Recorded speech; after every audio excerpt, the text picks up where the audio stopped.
Saigon, April the 30th, 8 o'clock. The last American helicopter on the roof of the American embassy prepares to lift off the last of the evacuees fleeing before the advancing communist armies. This scene, in fact every scene in this report, was filmed by a UPITN camera team who chose to remain behind in the beleaguered capital to record the final victory of the Viet Cong and North Vietnamese in South Vietnam. The American airlift only took a fraction of those who wanted to leave, and for hours after the last departure, scores of people still crowded onto the embassy roof in the vain hope of rescue. One of them was an American employer who tried to get all his staff out. I had one select man that should definitely have left. I was waiting for him. He's sitting up here now, and here we are. How do you rate the chances? Negligible now. Do you think the last ones have gone? I think they're all gone. I think these people up here are committing suicide staying up here, but what can you do? Those who failed on that last day to get a place on the helicopters and who had reason to fear the communist takeover made for the only route that still offered a chance of escape, the Saigon River. Hundreds scrambled in panic onto any boats they could reach, not caring how they got aboard or what they left behind.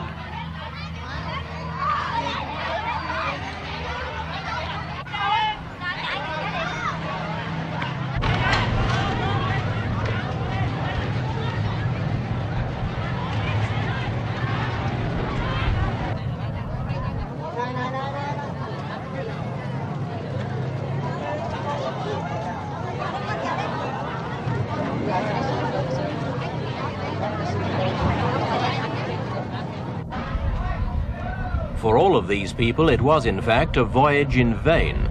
The communists had already captured the port of Vung Tau at the mouth of the river.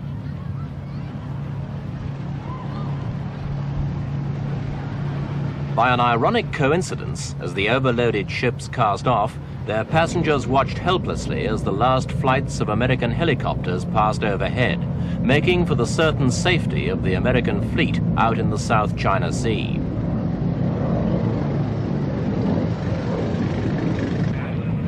Back in the city, normal patterns of behavior broke down. In a climate of every man for himself, American homes, offices and stores were looted of everything. The American embassy was ransacked in a matter of hours, despite a government warning that looters would be shot on sight. What wasn't worth taking was simply junked on the streets.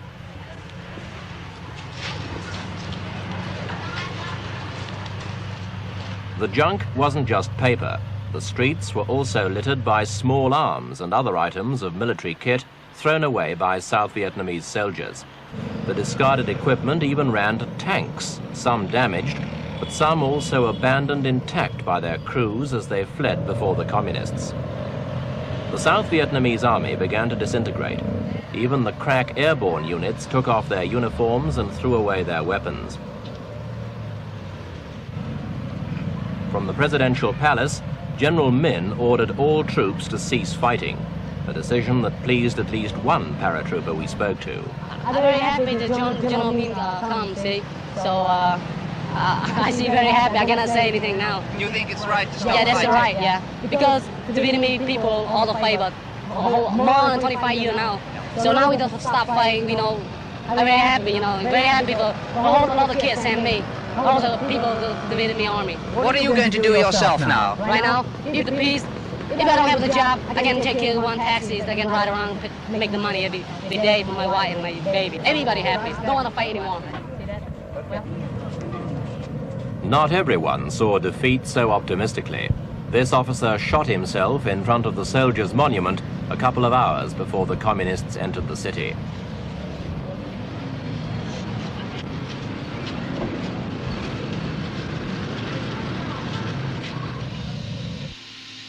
And then, shortly after midday, came the climax of 30 years of fighting. The first North Vietnamese troops entered the city, packed into trucks that flew the red and blue flag of the Communist Provisional Revolutionary Government, the PRG.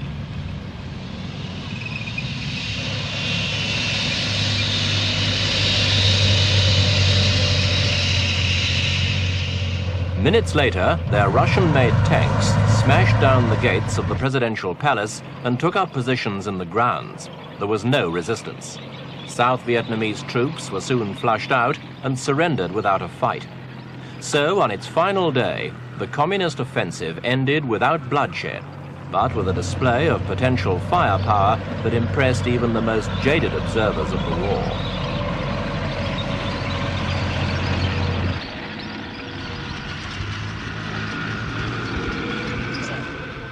The new masters in Saigon, or Ho Chi Minh City as they called it, were clearly delighted. It had been a very disciplined arrival, the result of careful and detailed planning in which every unit knew precisely where to go and what to do. And it had all gone without a hitch.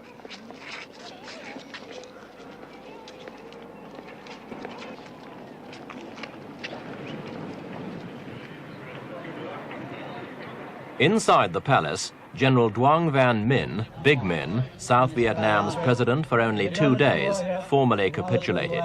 He greeted his communist captors with the words, "You have come, the revolution has come," and then declared he was handing over power to people who deserved it more than he did.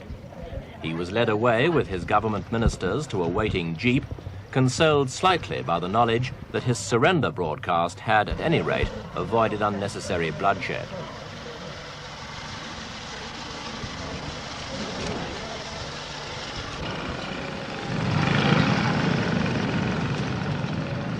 For the rest of the day, North Vietnamese and Viet Cong troops marched steadily into Saigon, hardened regulars in jungle battle dress, some pushing bikes, others in the more casual uniforms of guerrilla fighters.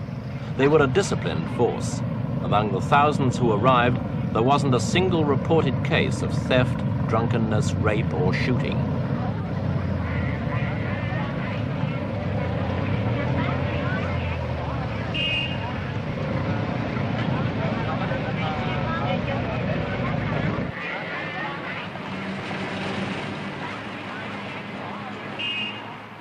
People who hours earlier had feared for their lives now turned out on the streets to cheer and welcome. The sense of relief in Saigon was almost tangible.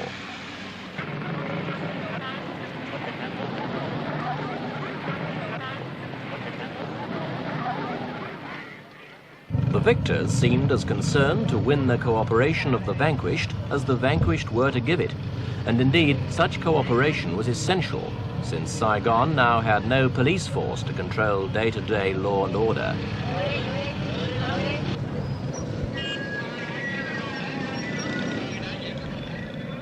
The relaxing of tension made for an almost holiday atmosphere as the celebrations of victory got underway. The first demonstrators on the streets were the Buddhists, many of whom had long opposed the military regime in Saigon and the involvement of the Americans in the war.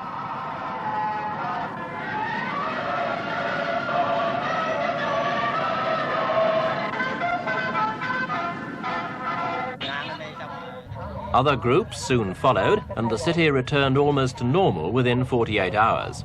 The new rulers issued warnings that looters would be shot, and the lawlessness of the last days of South Vietnam ceased immediately.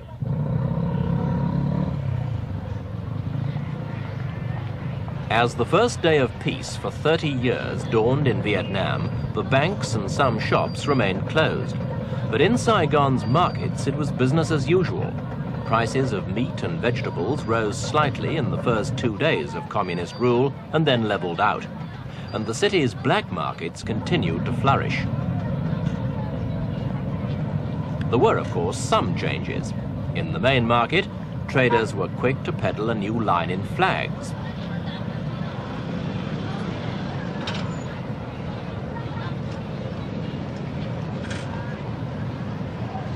With virtually every building and home being decorated for the forthcoming victory celebrations, demand was brisk for the red banner with the yellow star, the national flag of North Vietnam. Lapel-sized liberation flags were also a popular choice, along with the ubiquitous posters of the man whose dream was now fulfilled, Ho Chi Minh.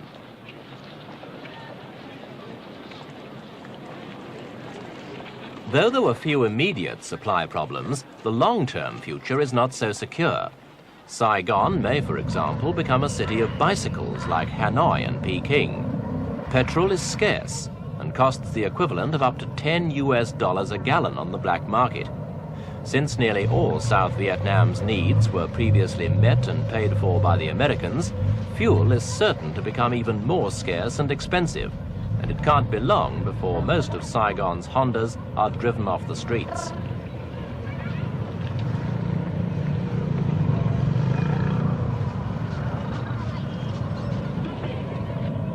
Another event to signal the change of regime, the pulling down of the South Vietnamese Army monument in front of the National Assembly building.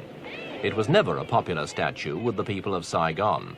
The cynics used to say it showed an American soldier pushing his South Vietnamese counterpart in front of him into battle.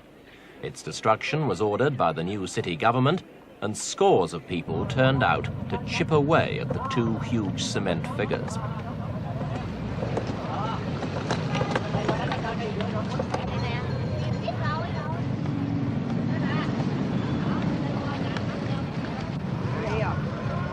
After a couple of hours' frantic work, the monument was toppled amidst great jubilation.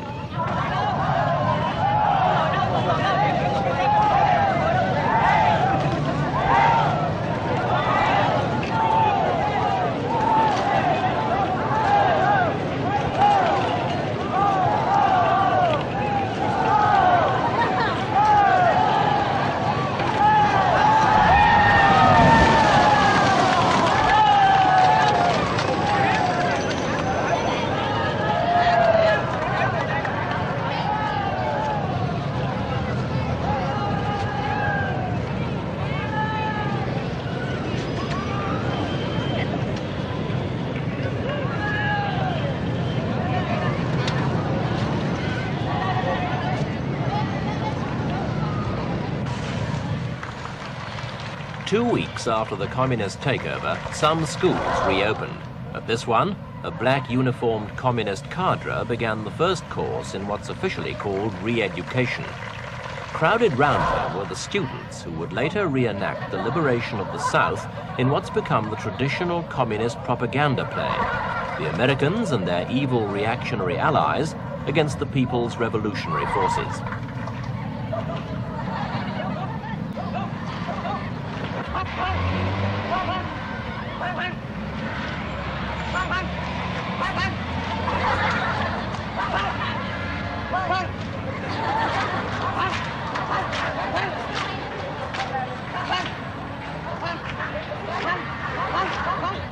Other instructors were drilling children in rehearsals for the parades and demonstrations that would form a large part of the official victory celebrations to be spread over 3 days. In the past, many students avoided conscription, especially if their fathers had enough money to bribe the right officials. But Hanoi was calling the tune now, and everyone had to march to it.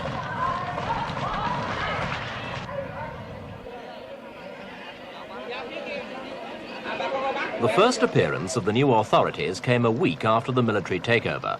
From the balcony of the presidential palace, members of Saigon's Military Management Committee addressed a mass rally of troops assembled to celebrate not only their own recent victory, but also the 21st anniversary of the defeat of the French at Dien Bien Phu. About 30,000 people turned out to watch.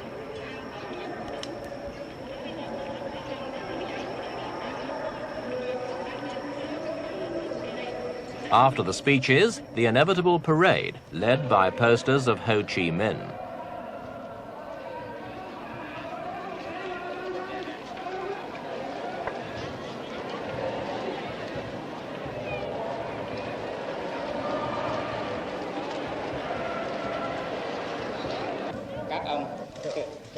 The next day, foreign journalists had the opportunity of getting to know Saigon's new leaders better when the committee's chairman, General Tran Van Tra, held a press conference.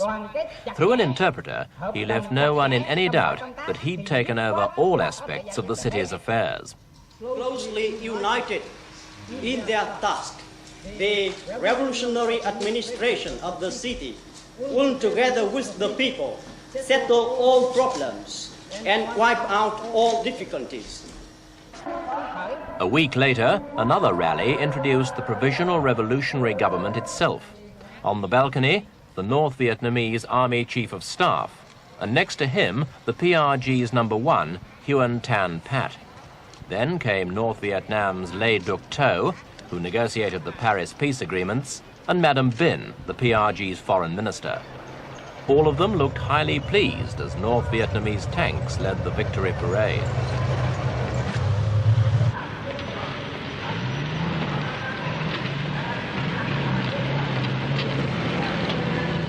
A whole division of troops took part, 10,000 men, but as North Vietnam always maintained it had no troops in the south, every soldier in the parade wore the badge of the PRG.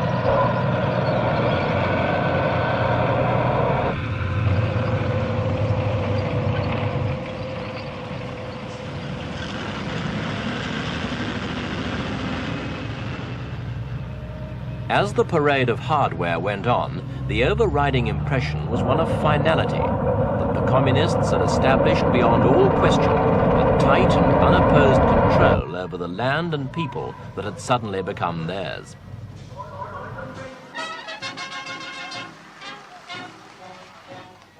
Without the huge American investment that supported its economy, South Vietnam will need the help of all its people to make the inevitable transition to a socialist system. And though the conquerors will brook no political opposition, they will probably hope for genuine cooperation as they move away from the art of war and towards the less spectacular but more complex art of government.